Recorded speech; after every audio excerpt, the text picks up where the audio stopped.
Salut tout le monde, bienvenue sur Actu MMA pour un nouveau podcast. Alors aujourd'hui, on se retrouve avec Mehdi pour parler du prochain combat entre Francis Ngannou et Tyson Fury qui aura lieu le 28 octobre à Riyad en Arabie Saoudite. C'est parti.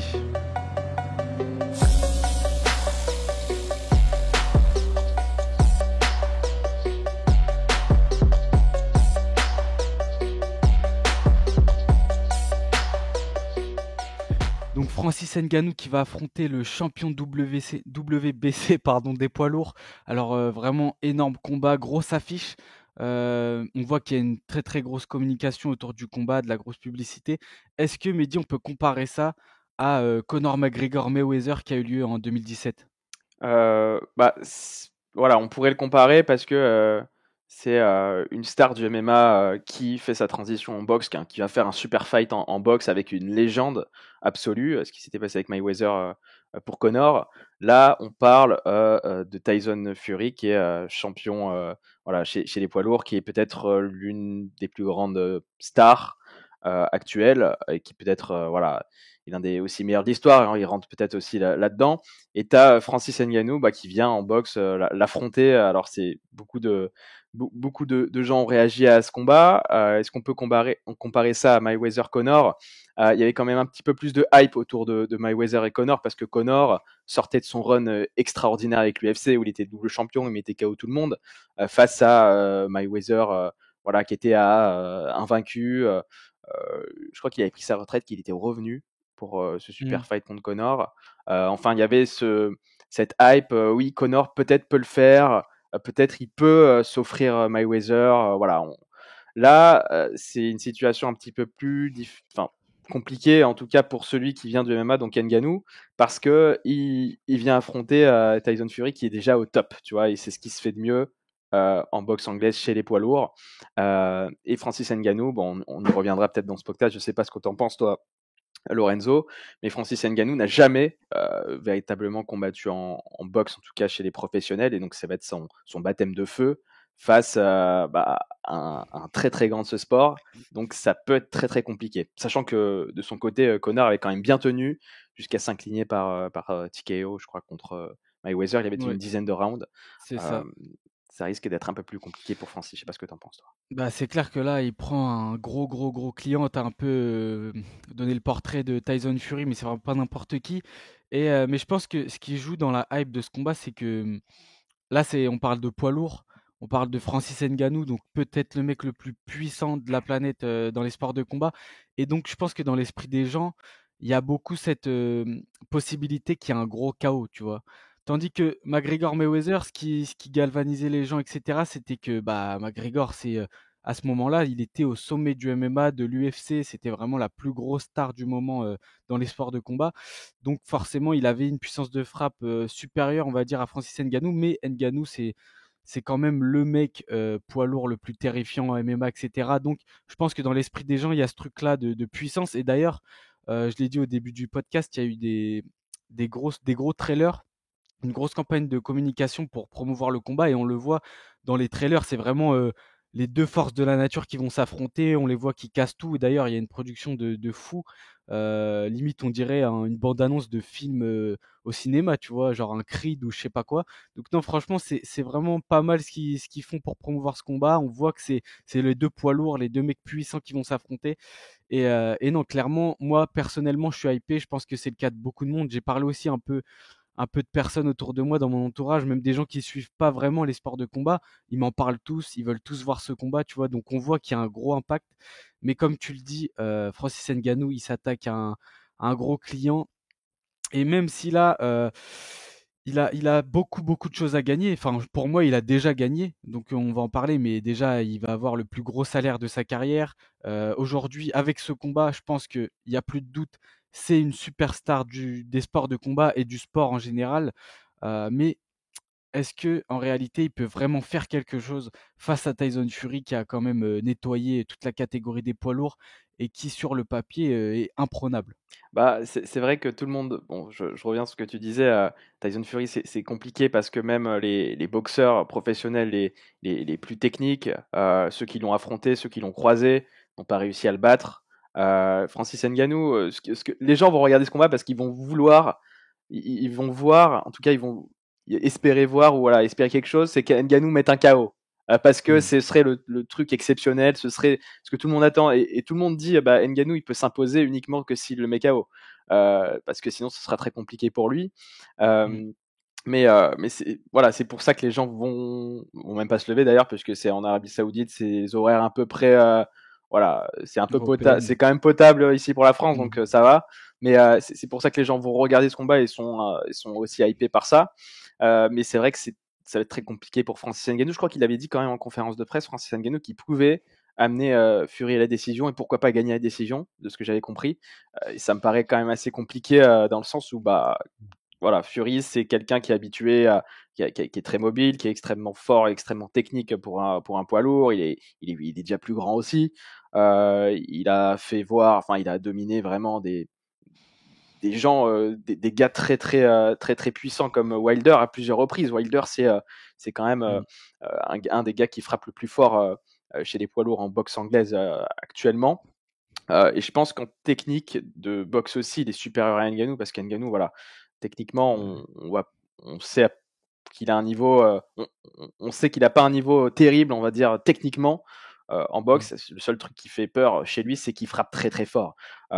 Et donc, c'est ce qu'il va peut-être tenter de faire sur les premiers rounds, premier, deuxième round peut-être, voilà. Et s'il n'y a pas de finish, bah, ce sera évidemment très compliqué pour lui. Et on ne sait pas aussi dans quel état il va arriver, Francis, parce que euh, souviens-toi, il s'était quand même blessé au genou. Je crois qu'il s'est fait opérer à un Ouais, moment. ouais, Et ouais. son dernier combat, c'était contre Cyril Gane, il me semble, C'est ça. début En 2022. 2022, janvier Voilà. 2022, ouais. Donc peut-être il paiera aussi ce manque de rythme. Ça fait 1 an et demi quand C'est ça. même. Dans quel état il reviendra? Est-ce qu'il s'est bien fait soigner? Est-ce que voilà, il y a pas mal d'inconnus aussi autour de lui. Mmh. C'est clair. Qui puisse laisser penser que bah, ce sera compliqué encore une fois. Mais les gens viennent pour voir le spectacle, pour voir s'il va réussir à, à coucher Tyson Fury. Bon, voilà, Fury, il a quand même, je pense, un menton aussi. Il en a déjà pris Ouais, de Wilder et voilà, c'est il clair. connaît quoi. C'est clair, mais pour moi, les seules chances, en tout cas que je vois pour Francis Ngannou, c'est dans les 3 premiers rounds. Peut-être même, à partir du premier, c'est peut-être déjà cuit, tu vois? Parce que Ngannou, il est très, très lourd, c'est pas non plus le meilleur cardio. Là, la boxe anglaise, ça va être un effort différent pour lui. Lui, il a fait toute sa carrière en MMA, il a fait un peu de kickboxing, mais voilà, c'est du MMA et là, peut-être que le cardio, ça peut être compliqué pour lui, mais je pense que vraiment il a sa carte à jouer quand même parce que ça reste Francis Ngannou, ça reste les poids lourds. Un coup peut tout changer, peut changer l'issue d'un combat. Donc pour moi, vraiment, les 3 premiers rounds, ils vont être décisifs dans ce combat. Et Francis Ngannou, il a quand même ses chances. On a vu les KO terrifiants qu'il a mis en MMA. Il peut vraiment coucher tout le monde. Mais là encore, je te rejoins, ça me fait un peu peur parce que Tyson Fury, c'est un très très grand champion, comme tu l'as dit, peut-être l'un des meilleurs de l'histoire. Il a affronté des mecs, bah, l'élite de la boxe mondiale et Deontay Wilder qui lui, clairement, son plus gros atout, c'est le même que celui de Francis Ngannou et techniquement, il est forcément supérieur, en boxe anglaise à Francis Ngannou, même si Ngannou, on voit qu'il a fait de gros progrès toute sa carrière, il n'a fait qu'évoluer, mais on parlait encore une fois de MMA, il a évolué en lutte, il a évolué un peu dans tous les domaines, même au niveau de ses kicks et sa boxe également. Mais là, avec seulement les points face à un mec qui est expérimenté comme Fury, qui va pouvoir gérer le rythme du combat, qui va pouvoir imposer son rythme, peser son poids. On a vu aussi la différence de taille entre Ngannou et Fury. Fury sera probablement plus lourd qu'Ngannou lors du combat. Il pourra, comme il l'a fait avec Wilder, finalement fatiguer Ngannou en pesant son poids sur lui, etc. Donc ça fait un peu peur. En plus, Tyson Fury, on sait qu'il a déjà les yeux rivés sur Usyk pour son prochain combat. Donc on a un peu cette impression de se dire là, il prend son argent, il fait son money fight, puis derrière, il prend Usyk pour sa legacy, tu vois. Donc voilà, ça fait un peu peur, mais il y a toujours cet inconnu de se dire mais c'est Ngannou, le gars il envoie des camions à chaque patate. En vrai, il y a quand même un espoir pour qu'il couche Fury. Et s'il couchait Fury, ce serait juste incroyable pour toute son histoire de A à Z, quoi. Le gars rêve d'être champion de boxe, il immigre en France, il devient champion de MMA, plus personne croit en lui. il revient, il quitte l'UFC, il signe son combat face à Fury alors que personne n'y croyait. Là, s'il gagne, il gagne ce combat, franchement, ce serait historique. Donc, en vrai, juste pour ça, je pense que tout le monde va être devant son écran le 28. Et non, franchement, je suis quand même super hypé par ce combat. J'ai hâte de voir ça. J'ai hâte de voir Ngannou dans un ring de boxe.